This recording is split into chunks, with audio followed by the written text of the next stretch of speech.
जय हिंद, नमस्कार फ्रेंड्स। ज्योति क्लासेस में आप सभी का एक बार फिर से स्वागत है। फ्रेंड, जैसा कि आप सभी को पता है, हमारी जो होम साइंस की सीरीज चल रही है, it means class 6 to 12th, वो हमने कंटिन्यू रखी है। और उसमें अभी तक हमने जो हमारी क्लास 6 की बुक है ना, उसको हमने कंप्लीट कर लिया है। और हम अभी कर रहे हैं क्लास 7th, और इसमें भी हमने जो है हमारा जो चैप्टर 4th है वो हमने कंप्लीट कर लिया है। तो आप सभी से रिक्वेस्ट है, अगर आप हमारे साथ अभी नए जुड़े हैं और वीडियोस को नहीं देखा है, इट मीन्स क्लास 6 जो हमने पढ़ा है उसको आपने नहीं देखा है, तो प्लीज़ प्लेलिस्ट में जाइए और वहाँ पे क्लास 6 के जितने ही चैप्टर हैं उसमें सारे ही चैप्टर वाइज सारे कॉन्सेप्ट आपको बहुत ही ईजिली आपको वहाँ पे प्रोवाइड कराए गए हैं। यानी इट मीन्स बहुत ही इजी लैंग्वेज में, सिंपल भाषा में चीज़ें आपको समझाई गई हैं जो कि पॉइंट टू पॉइंट आपके माइंड में फीड हो जाए। तो फ्रेंड्स, ये मेरी कोशिश है जो कंटिन्यू है, और जो हमारा टारगेट है, यानी कि इस सीरीज को करने का जो मेन पर्पज़ है वो यही है कि आप एक बार क्लास 6 to 12th की आप एक बार होम साइंस की पूरी बुक पढ़ डालिए। फिर जितने भी होम साइंस से रिलेटेड एग्ज़ाम होते हैं, चाहे वो टीजीटी हो, पीजीटी हो, नेट हो, एलटी ग्रेड हो, कोई सा भी एग्ज़ाम हो फ्रेंड्स, कोई सा भी एग्ज़ाम इसके बाहर नहीं आता। मैं आपको सच बता रही हूँ, 85 to 90% तक जो कॉन्सेप्ट होता है वो आपके सिलेबस से ही आता है। और आपको पता है किसी भी एग्ज़ाम को क्रैक करने के लिए सिलेबस कंप्लीट करना कितना ही इम्पोर्टेंट होता है। आप दुनिया भर की चीज़ें पढ़ लो, कुछ भी पढ़ लो, अगर आपने सिलेबस नहीं पढ़ा है तो फ्रेंड्स आप कभी भी छोटा सा भी एग्ज़ाम कोई भी हो आप क्रैक नहीं कर सकते। बाकी तो जो टीजीटी पीजीटी है वो तो बहुत ही अपने आप में बहुत ही स्टैंडर्ड एग्ज़ाम माना जाता है। तो उसको क्रैक करने के लिए तो फ्रेंड्स फिर सोचिए मत। इसीलिए सबसे ज़्यादा ज़रूरी है अपना सिलेबस कंप्लीट करना, जो कि मैंने सोचा कि चलो आपको बुक वाइज हम क्या करते हैं इस सीरीज़ के माध्यम से। वैसे क्योंकि एक साथ अगर आपको अकेले पढ़ने के लिए बोल दिया जाए बुक, तो हम सभी बोर होते हैं, ये सभी को पता है। तो इससे अच्छा है कि हम क्या करें, ग्रुप स्टडी करें। ग्रुप स्टडी में हम सीखते भी जाएंगे और हमें पता भी नहीं लगेगा कब हमने डेली डेली एक छोटी छोटी क्लास के माध्यम से हमने जो है अपना पूरा सिलेबस कंप्लीट कर लिया। तो फ्रेंड्स, मेरा जो ये पर्पज़ है, आई होप आपको समझ में आ रहा होगा। और हाँ, आपको लगता होगा कि आप ये बुक ही क्यों पढ़ाते हो, स्लाइड से पढ़ाओ, बहुत सारे आपके मन में डाउट्स होंगे। तो फ्रेंड्स, स्लाइड से कराना बहुत ही इजी है। मैं चाहूँ तो स्लाइड से करा दूँ, लेकिन स्लाइड से कराने में जो इम्पोर्टेंट है वही आपके माइंड में जाएंगी। बट मैं चाहती हूँ कि आप वर्ड टू वर्ड पढ़ो, जिससे कि एग्ज़ाम में कभी कुछ भी पूछा जा सकता है।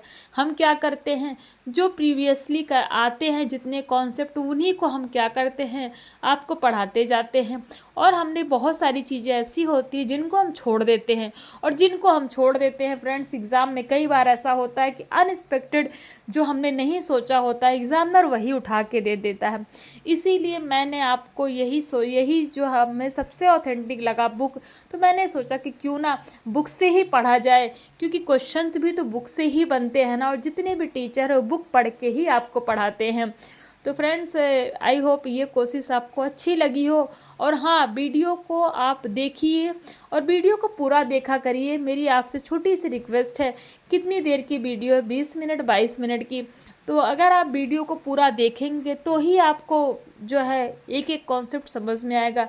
क्योंकि आधा अधूरा ज्ञान फ्रेंड्स किसी काम का नहीं होता, ये आप जानते ही हैं। तो चलिए, और वीडियो आप कंटिन्यू देखिए, और जो है इस चैनल को आप सब्सक्राइब कीजिए, बेल आइकन प्रेस कीजिए, और जिस वीडियोस को ज़्यादा से ज़्यादा अपने फ्रेंड्स के साथ जो है आप शेयर कीजिए, जिससे कि उनकी भी जो है पढ़ाई क्या है कंटिन्यू हो सके और उनकी भी हेल्प हो सके। तो फ्रेंड्स, हमेशा हमें एक दूसरे की हेल्प करना चाहिए, क्योंकि हम बिना एक दूसरे के सपोर्ट के कुछ भी नहीं कर सकते हैं। बोलते हैं ना, बूंद बूंद से घड़ा भर जाता है, और वही हमारी छोटी सी कोशिश है, क्या, बूंद बूंद से घड़ा भरने की, जो हमने इस सीरीज के माध्यम से कोशिश हमने की है कि हम छोटे छोटे कदम रख करके अपने अपने जो हमारा लक्ष्य है उस तक हम पहुंच सकें। तो फ्रेंड्स, प्लीज़ बने रहिए हमारे साथ और सपोर्ट कीजिए, और हाँ, अपनी जो राय है वो कमेंट के माध्यम से हमें ज़रूर बताइए।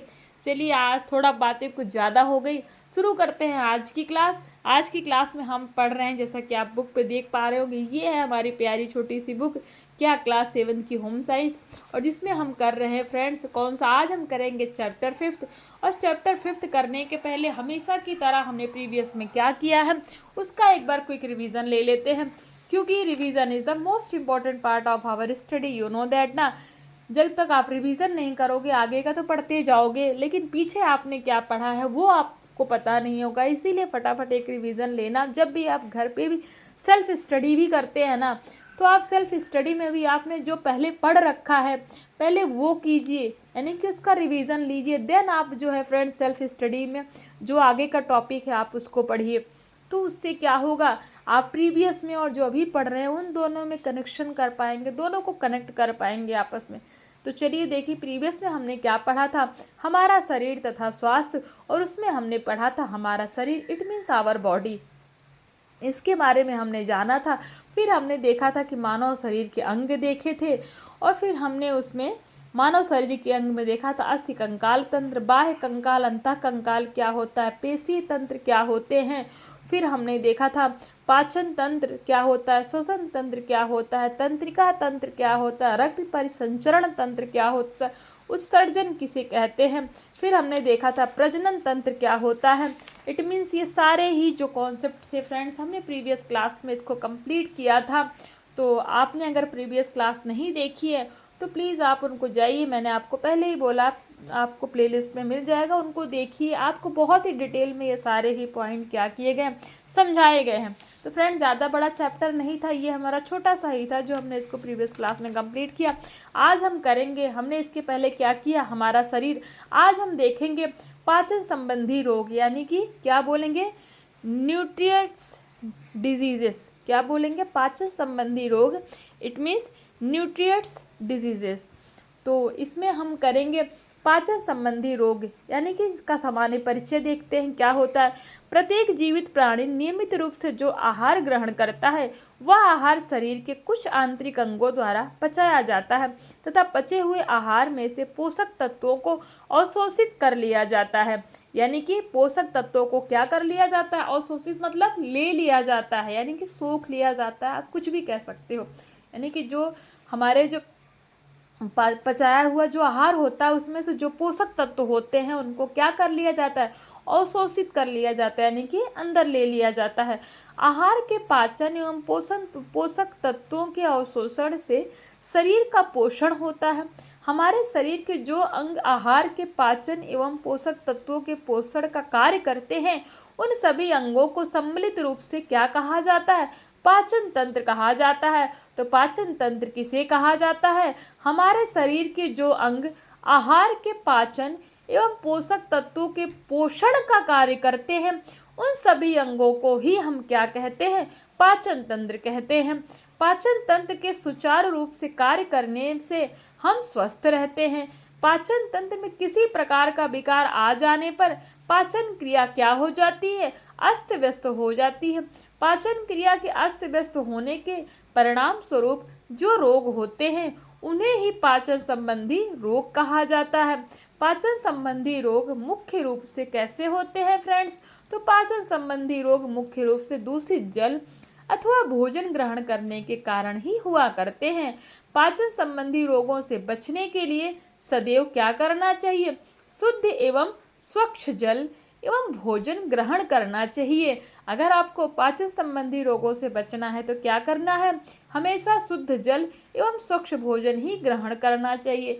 पाचन संबंधी रोग मुख्यतः कैसे फैलते हैं, तो आपसे पूछ लिया गया पाचन संबंधी रोग कैसे फैलते हैं, तो पाचन संबंधी रोगों का मुख्य कारण क्या है, मक्खियों द्वारा फैलते हैं।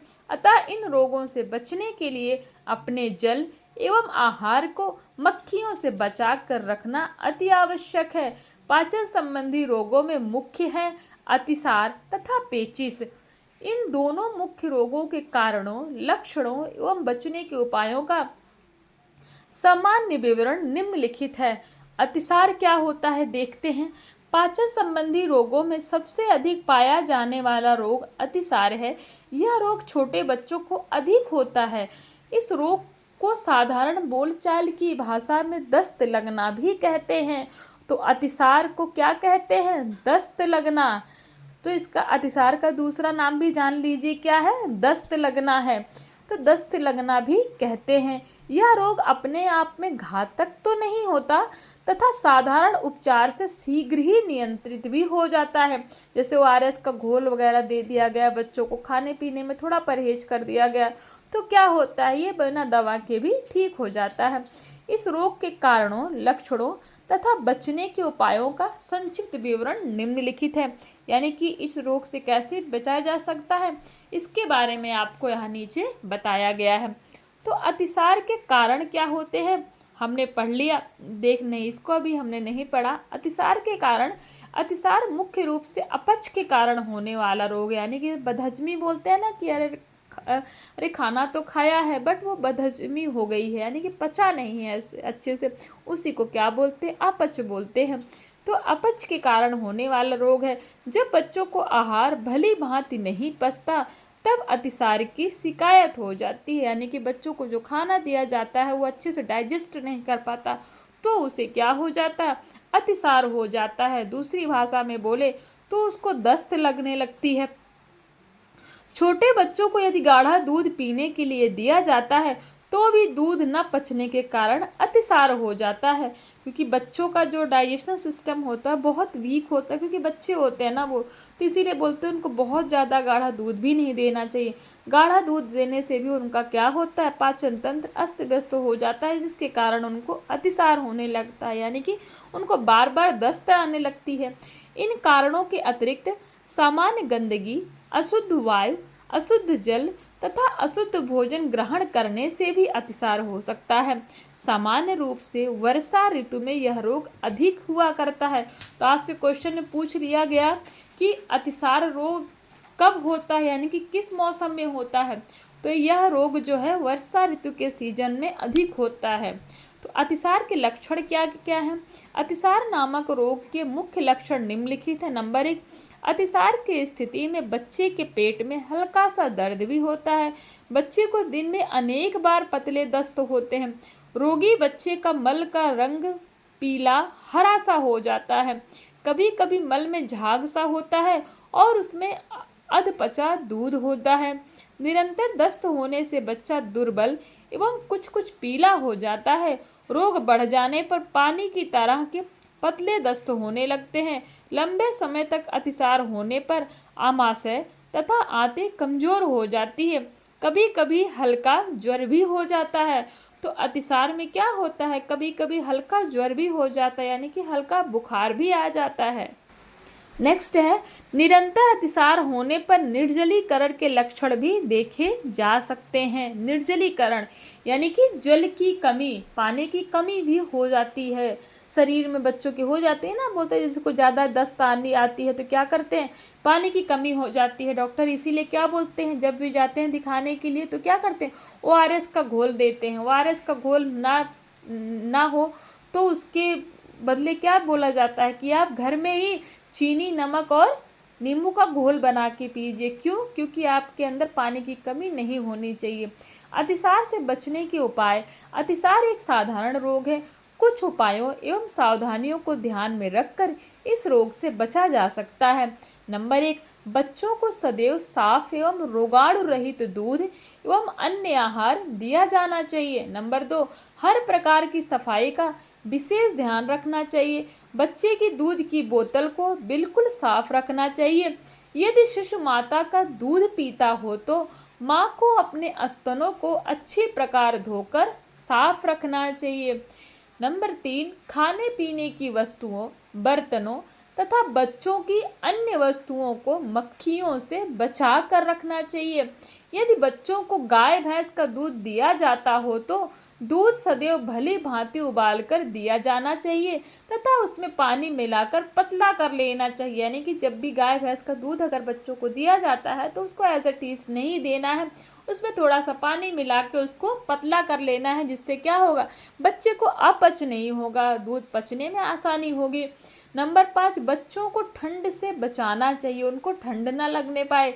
नंबर 6, सब्जियों तथा फलों को लाल दवा अर्थात पोटेशियम परमैंगनेट के घोल से धोकर ही खाना चाहिए।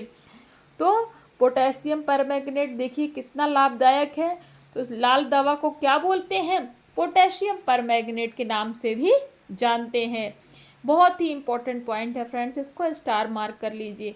बाजार की खुली रखी मिठाइयाँ, कटे फल तथा सड़े गले फल कभी नहीं खाने चाहिए।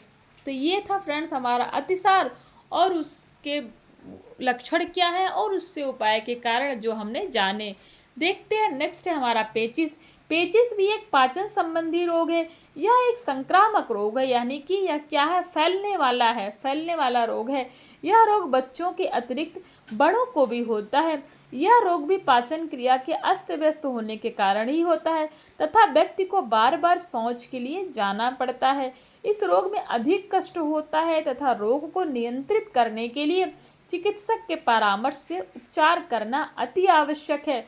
तो अतिसार और पेचिस में आपने देखा क्या डिफरेंस है? ये भी क्या है? पेचिस भी अतिसार के तरह ही होता है, लेकिन अतिसार में क्या है? अतिसार ज़्यादातर बच्चों को होता है, लेकिन पेचिस क्या होता है? पेचिस बच्चे और बड़ों दोनों को हो सकता है। तो पेचिस के कारण क्या है? पेचिस एक जीवाणु जनित रोग यानी कि जीवाणु से फैलता है। यह रोग प्रायः 2 प्रकार के जीवाणुओं के संक्रमण के कारण होता है। एक जीवाणु बैसिलरी तथा दूसरी एम्बीबाइड कहलाता है। आपसे पूछ लिया गया पेचिस रोग फैलने वाले जीवाणुओं का नाम बताइए, तो ये बहुत ही इंपॉर्टेंट है फ्रेंड्स, प्लीज़ आप इसको स्टार मार्क कर लीजिए। तो वो 2 जीवाणु हैं जो जिनसे पेचिस रोग फैलता है। कौन सा? बैसिलरी और एम्बीबाइड। तो जो है पेचिस किस जीवाणु के माध्यम से फैलता है? तो 2 जीवाणुओं के माध्यम से फैलता है। नंबर 1 बैसिलरी और तथा एम्बीबाइड। तो ये आप बहुत ही इम्पोर्टेंट है, प्लीज़ इसको आप याद कर लीजिए। ये दोनों ही जीवाणु अति सूक्ष्म होते हैं, यानी कि बहुत ही छोटे होते हैं। जल अथवा भोजन के माध्यम से ये जीवाणु आंतों में पहुंच जाते हैं तथा वहां पहुंचकर बड़ी तेजी से बढ़ जाते हैं। ये जीवाणु व्यक्ति की आंतों में घाव कर देते हैं। इससे पाचन क्रिया अस्त व्यस्त हो जाती है। पेचिस नामक रोग को फैलाने में वाहक का कार्य मक्खियाँ ही करती हैं। मक्खियाँ इस रोग के रोगाणुओं को खाद्य एवं पेय पदार्थों तक पहुँचाने का कार्य करती हैं। इन पदार्थों को खाने या पीने वाले व्यक्ति पेचिस के शिकार हो जाते हैं। इसके अतिरिक्त प्रायः यह देखा गया है कि अशुद्ध वायु व भोजन, अशुद्ध जल, कब्ज तथा अधिक परिश्रम आदि कारक इस रोग के फैलने में सहायक होते हैं। पेचिस के लक्षण क्या हैं? जैसा कि स्पष्ट किया जा चुका है कि पेचिस पाचन संबंधी रोग है। इस रोग के मुख्य लक्षण निम्नलिखित कौन से? कभी कभी दिन भर में 20 से 25 बार तक शौच के लिए जाना पड़ता है। नंबर 2 पेट में ऐंठन होती है तथा बार बार शौच के लिए जाना पड़ता है। नंबर 3 पेचिस में जीवाणु जनित संक्रमण के कारण ज्वर भी आ जाता है। यह ज्वर 103 डिग्री फ़ारेनहाइट से लेकर 104 डिग्री फ़ारेनहाइट तक भी हो सकता है।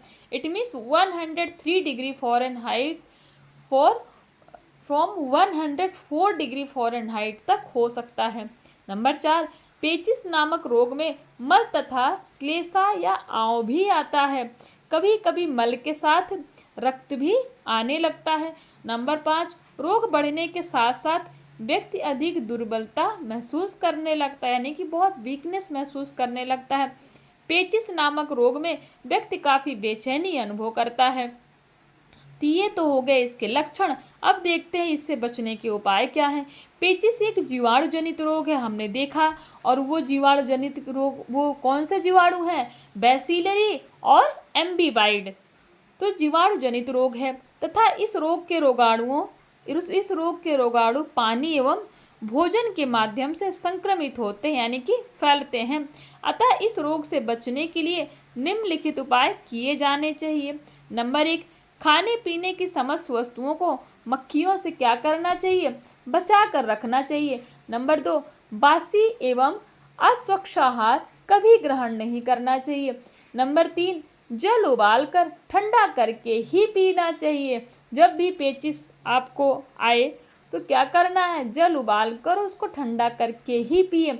अगर संभव है तो हमेशा ही जल उबालकर ही पीना चाहिए, क्योंकि जितना स्वच्छ पानी उबला हुआ होता है उतना कोई भी पानी स्वच्छ नहीं होता है। नंबर 4, गांव में कुओं एवं तालाबों के जल को पोटेशियम परमैंगनेट डालकर शुद्ध करते रहना चाहिए। अगर जैसे गांव में हम रहते हैं तो वहाँ पे गांव में होता है ना, तालाब और कुओं में पानी होता है, वहाँ से लेते हैं, तो उसको शुद्ध करने के लिए हम किसका यूज कर सकते हैं? पोटेशियम परमैंगनेट, जिसको हम लाल दवा के नाम से भी जानते हैं। फिर देखते हैं, बाजार में खुली रखी खाद्य वस्तुओं, कटे हुए फलों आदि का कभी सेवन नहीं करना चाहिए। हरी साग सब्जियों को बहुत अच्छी तरह से धोकर ही खाने के काम में लाना चाहिए। नंबर 7, पेचिश के रोगी के संपर्क से बचना चाहिए। नंबर 8, रोगी के मल मूत्र को नष्ट कर देना चाहिए। रोगी को खुले स्थान में मल त्याग नहीं करना चाहिए। क्यों? क्योंकि हमने पढ़ा ये क्या है, ये एक संक्रामक रोग है, यानी कि फैलने वाला रोग है। रोग के फैलने के दिनों में सुपाच्य आहार ही ग्रहण करना चाहिए, यानी कि जब ये रोग हुआ हो किसी को भी फैमिली में, तो उस समय क्या करना है? सुपाच्य यानी कि ऐसा आहार लो, हल्का फुल्का लेना चाहिए, जो कि बहुत ही आसानी से क्या हो जाए, वो डाइजेस्ट हो जाए, यानी कि वो डाइजेस्टेबल हो, पच सके है। तो ये थे फ्रेंड्स हमारे क्या थे, ये हमने पेचिस के बारे में जाना, और आज हमने 2 चीज़ों के बारे में जाना, किसके? एक अतिसार रोग के बारे में जाना और एक पेचिस के बारे में जाना। फिर हमने उनके लक्षण जाने, उनके उपाय जाने और उनके कारण जाने। तो फ्रेंड्स ये था हमारा चैप्टर, जो कि आज क्या हो गया है, ख़त्म हो गया है। और अभी मैं एक छोटी सी वीडियो और आपको कराऊंगी, जिसमें मैं क्या करूंगी, इसी चैप्टर के हम स्मरणीय तथ्य करेंगे और इसकी प्रश्नावली करेंगे। तो फ्रेंड्स आई होप आज की क्लास आपको अच्छी लगी हो। क्लास अच्छी लगी हो तो प्लीज़ चैनल को सब्सक्राइब कीजिए, बेल आइकन को प्रेस कीजिए और इस वीडियो को ज़्यादा से ज़्यादा लोगों तक शेयर कीजिए, जिसके माध्यम से जो भी होम साइंस के हमारे स्टूडेंट हैं उनकी पढ़ाई कंटिन्यू हो सके और वो बहुत ही आसानी से पढ़ सकें और अपने लक्ष्य को हासिल कर सकें। तो चलिए फ्रेंड्स, मिलते हैं नेक्स्ट क्लास में। तब तक के लिए जय हिंद, नमस्कार और हंसते रहिए, मुस्कुराते रहिए।